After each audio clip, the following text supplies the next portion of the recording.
자, 319페이지 와보시면 이제 삼각후 원가 측정 금융자산 얘기부터 해보세요. 자, 기말의 평가를 어떻게 할 것인가? 얘는 공정가치 평가 안 해요. 금융자산의 이름에 공정가치라는 말이 없잖아요. 공정가치 평가 안 하고 그냥 삼각후 원가만 계속해서 측정하시면 돼요. 자, 유효유지율법을 적용하는 것이다. 이것만 아시면 돼요. 아까도 얘기했지만 사채를 발행한 회사의 회계 처리와 정확히 정반대되는 회계 처리를 하시면 돼요. 반대쪽의 회계 처리. 이쪽은 사채를 사온 거니까 그렇게 생각하시면 되고, 양가로 이번에 처분 있죠? 자, 처분하게 되면 처분 금액을 받게 되고 장부 금액을 없앨 거예요. 그 두 금액의 차익은 처분 손익으로 인식하는 거죠. 그거 똑같아요. 자, 한 장을 넘기시면 예제 6번 있어요. 예제 6번을 풀면서 이제 얘기를 해보죠.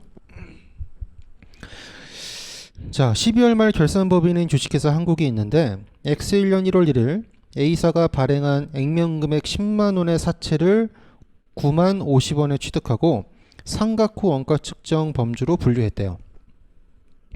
A사 사채의 만기일은 X3년 12월 31일로 3년 만기네요. 취득일 현재 유효이자율이 10%, 표시이자율이 6%래요. 그럼 매년 말 이자를 얼마씩 주는 거예요? 6,000원씩 주는 거죠. 자, 이자 지급일은 매년 말이다 이렇게 되어 있고요. X3년 1월 1일 날 얘를 팔았대요. 자, 그러면 사채가 나오면 미래 현금 흐름을 써놓으시라고요. 그려 놓으세요. 이거 그려 놓으셔야 돼요. 귀찮다고 안 그리시는 분들이 있는데 그러면 틀려요. 실수한다고요.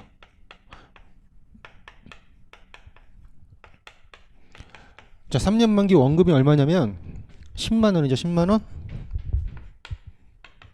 그리고 매년 말 6%의 이자를 받기로 했으니까 6,000원씩 이렇게 받으시면 돼요. 자, 이 시점에 우리가 이제 금융자산을 인식해야 되는 거 아니겠어요? 금융자산은 공정가치로 인식해야 된다고요. 자, 공정가치는 뭐예요? 이 미래 현금 흐름을 현재가치 평가한 것이 공정가치죠. 현재가치 평가하려면 유효이자율, 내재이자율, 시장이자율이 필요해요. 그 시장이자율, 유효이자율이 10%라 그랬죠. 10%? 자, 얘를 현재가치 평가했더니 9만 50원이더라 그 얘기예요. 요 얘기죠. 요 얘기. 자, 그랬을 때 각 회계처리를 해보래요. 자, 그러면 X1년 1월 1일 날 우리가 9만 50원 주고 이 사채를 사온 거잖아요. 현재 가치 평가를 했기 때문에 뭘 적용하셔야 돼요? 유효이자율법을 적용하셔야 돼요.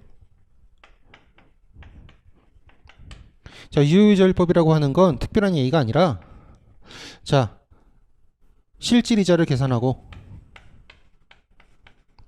자, 여기서 표시이자를 빼서, 자, 상가액을 구하는 것,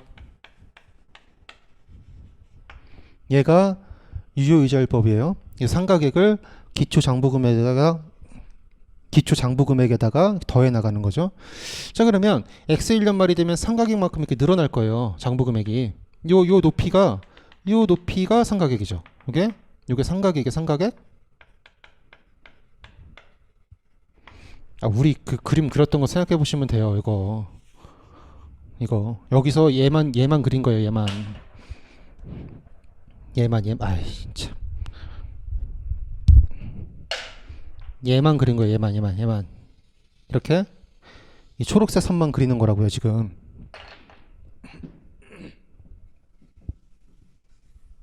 자, 그러면 X1년 말이 되면, 자, 상가액을 구하면 되겠죠? 어떻게 구해요? 자, 실질이자 기초장부금액에다가 유효이자율 10% 곱하면 되죠? 자, 그래서 표시이자 6,000원 빼시면 되는 거예요. 그러면 상가액이 나오죠. 이걸 계산하면은 3005 이렇게 나오네요. 여기가 3005만큼 기초장부금액이 늘어요. 할인 발행했기 때문에 상가액을 더해주시면 돼요. 자, 그럼 이제 더해주면 이게 얼마가 나오냐면 9305 이렇게 나오죠.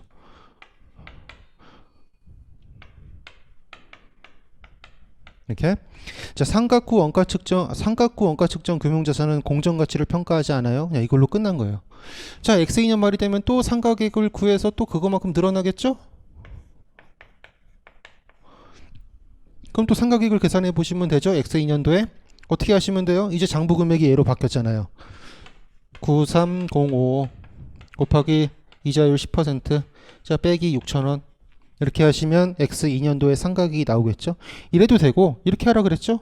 원금을 일시에 상환하는 미래연금이라면 전년도 상각액에다가 1 플러스 시장이자율을 곱하면 그 다음 연도에 상각액이 나온다 이렇게 했었죠. 이거 설명드렸어요. 저기 3장에서. 자, 이렇게 계산하면 이게 얼마 나오냐면 3306 이렇게 나오죠. 이렇게. 자, 그러면 이제 9305에다가 3306을 더하면 X 2년 말 현재 장부 금액이 나올 거 아니겠어요? 걔가 96361이죠. 걔가 96361이에요. 또 1년이 지나면 또 이렇게 증가하겠죠?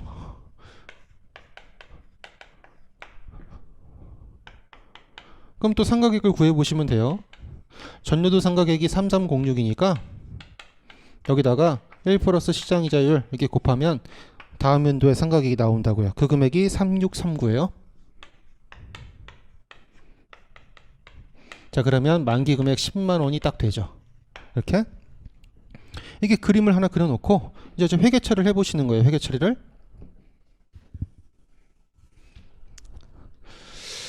X 1년 1월 1일. 자, 사채를 사왔죠? 얼마 주고 사왔냐면 90050에 사온 거예요. 자, 그래서 상각 후 원가 측정 금융자산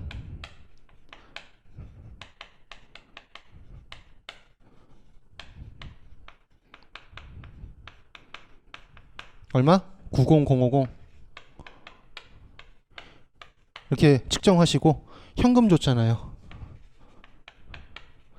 현금 90050 이렇게 회계 처리하시면 되겠죠.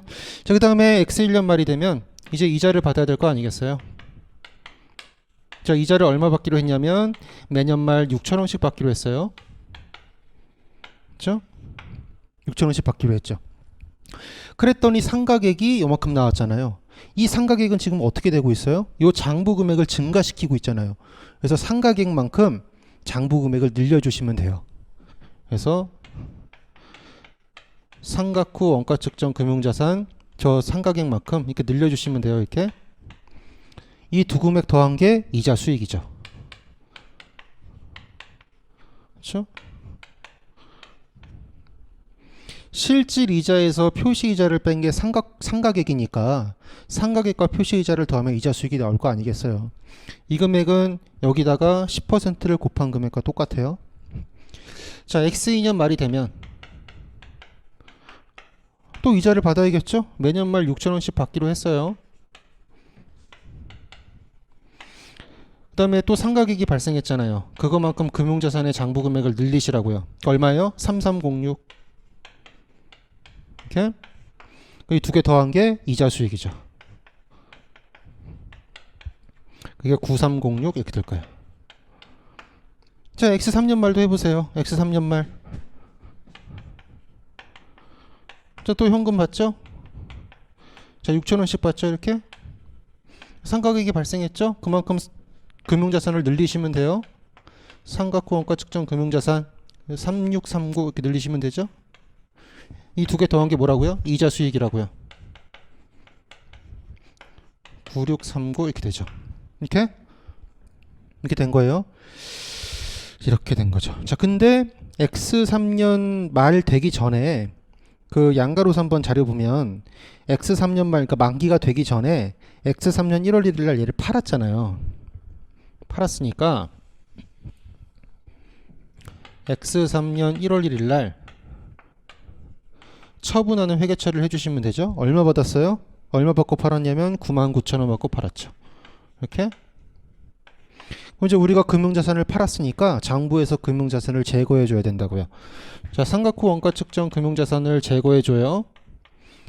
X 3년 1월 1일은 X 2년 말의 금액이랑 똑같을 테니까 X 2년 말의 장부 금액을 갖다 적으시면 되죠. 그게 얼마예요? 96361이죠. 이렇게. 96361짜리 금융자산을 99,000원 받고 판 거니까 처분 이익이 발생하죠. 금융자산 처분 이익 이렇게 쓰시면 돼요.